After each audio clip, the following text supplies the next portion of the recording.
In this video, I'll show you how to set up a Netgear Wi-Fi range extender to improve Wi-Fi coverage and fix weak signal areas in your home. We'll go through 3 easy setup methods. Method 1. WPS setup, fastest method, best if your router supports WPS. Plug the extender into a wall socket near your router. Wait for the power LED to turn solid green or blue. Press the WPS button on the extender. Within 2 minutes, press the WPS button on your router. Wait for the extender LED to turn solid green or blue. Connection is complete.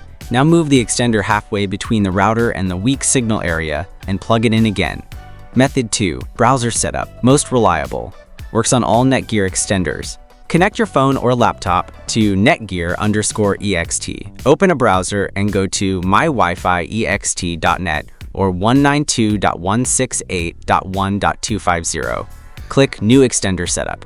Create an admin username and password. Select your existing Wi-Fi network. Enter your router's Wi-Fi password. Finish setup and wait for reboot.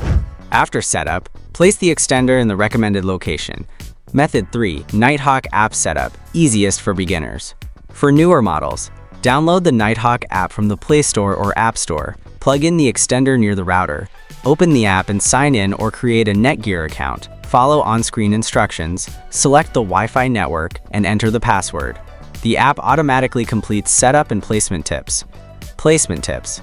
Green light means the best placement, and amber light means an acceptable placement. Red light means too far from the router.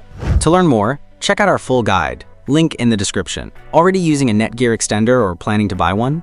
Let me know in the comments. Don't forget to like, subscribe, and stay tuned for more setup guides from Tekzoid.